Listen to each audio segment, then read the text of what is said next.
Now imagine me, a toddler, an insignificant pest, using YouTube for very, very important business.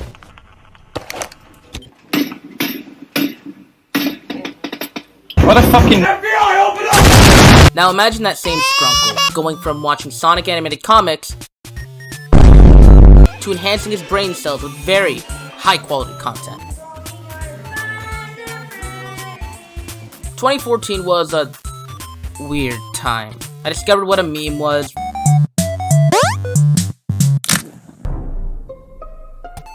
Vine and poorly edited Nightcore AMVs were injected into my system at all times. So it's odd that I grew attached to a series about furry robots that want to kill you for your soul juice. Fnaf is a series I've had many ups and downs with. Throughout the nearly decade-long run, I followed the series up to VR, where I kinda completely lost interest in the story. You do seriously surprise me. Thank you, Chef. I was hoping you'd see that. I mean, I'd give it all I got. Give you 110. You surprise me to how shit you are. I mainly felt this way because I felt like the story would just never end. It was just this cycle of a new game, solving the surface level story, and then getting stuck in how this story connects to and adds onto the past entries, leaving every entry prior to it completely unsolved and made more and more confusing. With the release of Security Breach, this cycle has finally hit its peak for me, and I won't go into detail as to why, at least not in this video, but everything I loved about every other entry in the franchise is completely gone or bastardized. While the discourse has been high about the quality of Security Breach, there's been a shocking amount of debate on the quality of the previous entries in the franchise, whether or not they were actually good and told a consistent and understandable story. I don't get it. As well as debates on whether or not the gameplay was actually of quality, or even was scary in the first place. That's sort of what prompted me to make this video, because I have a plethora of thoughts on the previous entries that define the best qualities of the franchise, as well as allowing for the flaws of later entries to, personally speaking, stick out like a major sore thumb. Now I do want to, at some point, create a set of videos that really dives into the nitty-gritty of each entry in the franchise, and potentially some meta thoughts on the external media related to it. So if that's something you're interested in, tap the subscribe button, hit the notification bell, and of course, give me several parts of Boomer Freddy.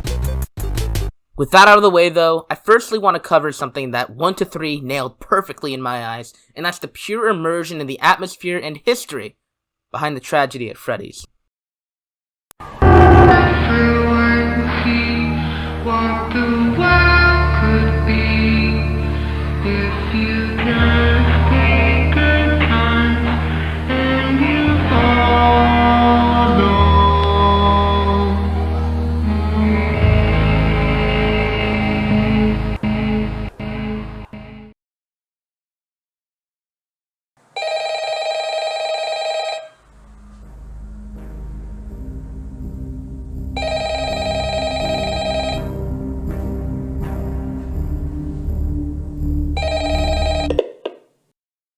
A shockingly understated part of the later FNAF entries is the complete lack of dread and empathy you have towards the several incidents that took place there. For a series about a serial killer luring and murdering kids in what is intended to be a place of safety, you rarely ever think about how messed up that is. The lives of these children were cut short, and they have to stay in these suits, mindlessly hunting down anyone that resembles their strange killer. And in the context of FNAF 1, they never really find them, they just remain there. And I remember thinking about the parents of these kids, thinking about how they would probably never know about what happened to them, the several guards, and the vaguely mentioned Bite of 87, which added yet another tragedy to the world Scott set up. Later in 3, you even start to feel bad for the owners of Freddy's, as we get to hear a far less stressed out and anxiety-ridden phone guy. Remember to smile, you are the face of Freddy Fazbear's Pizza. Which paints a grim picture knowing what eventually happens to him later on in FNAF 1. Oh, hey, wow, day 4. I knew you could do it. Hey, listen, I may not be around to send you a message tomorrow. It's been a bad night here for me. The sort of hindsight thinking with this game goes doubly with the realization that FNAF 2 is a prequel. Seeing the business and reception booming and knowing that everything from there only gets worse for the restaurant. Even if we didn't know these characters or anything outside of these incidents, We were able to fill in the blanks ourselves, often through context and visual clues, on the details surrounding these people. This leads me to one of the more revolutionary additions to the franchise's storytelling. In FNAF 2, the sole realization that the kids were kidnapped and murdered yet again on night 6, and by the end, noticing that Jeremy takes the day shift on the very last party at the FNAF 2 location that just so happens to take place in 1987, brought me, and I'm sure plenty of fans, genuine chills. 2 adds on to this feel by introducing us to the Purple Man, who we assumed was the killer through the death minigame. While the sprite is treated as a joke now, before, with the sound design, filter, and general mystery behind these death minigames, it effectively unnerved people at the sight of them, knowing that every time they appeared, something messed up was going to occur. These were a fantastic way of delivering backstories to us, without directly telling us what they mean, and allowing for the player to make their own theories and interpretations. Outside of give gifts, I feel like that was pretty obvious what it meant. While FNAF 2 told mostly disconnected stories through each of its minigames, FNAF 3 opts to use multiple minigames to tell a single story about the origin of the game's main antagonist, Springtrap.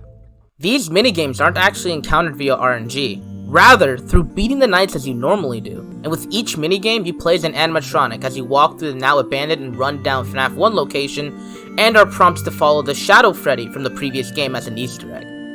When you finally arrive at your destination, you're unable to enter the room and are taken apart by the killer.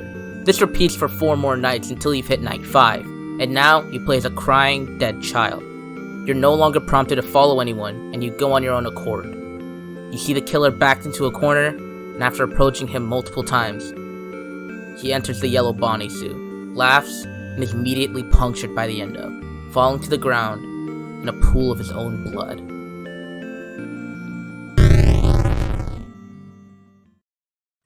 In an ironic twist, he now remains in the suit, forever in pain, only able to twitch, groan, and limp over in its dry husk of a corpse, just like he did to the children he ripped the lives out of decades ago.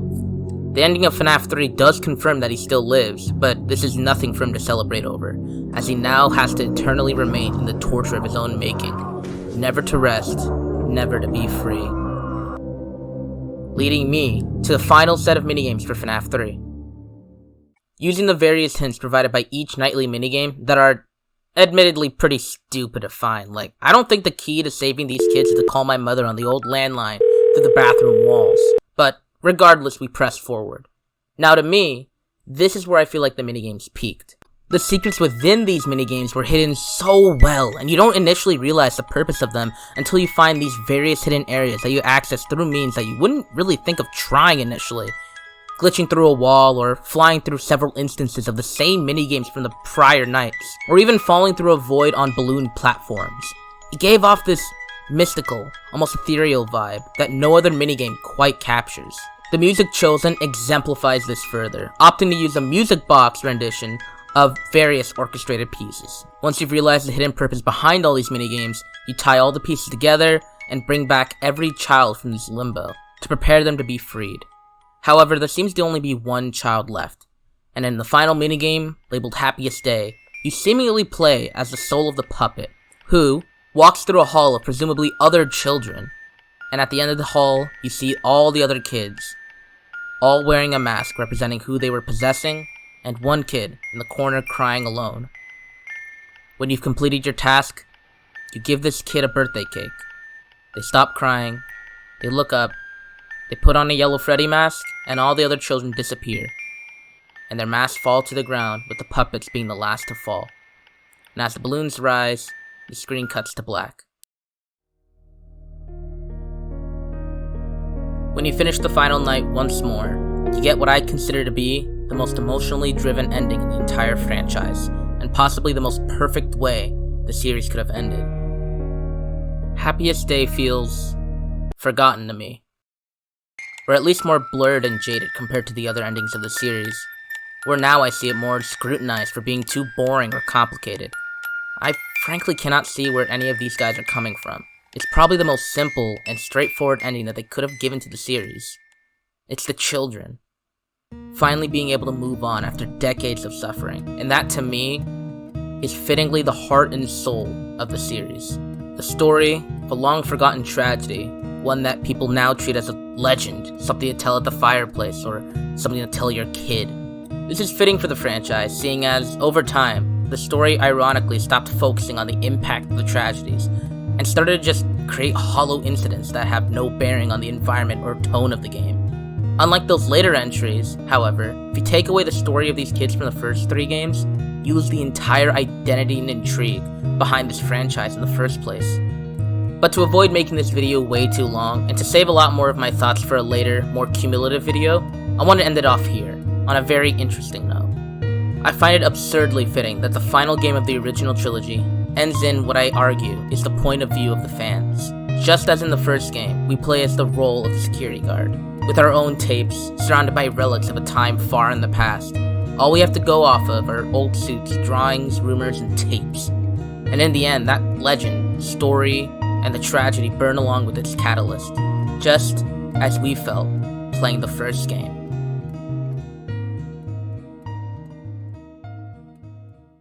I hope you enjoyed the video. I know I said I was planning on making follow-up videos, but I'm gonna be honest, I'm entirely spontaneous, and I kinda just go with ideas on a whim.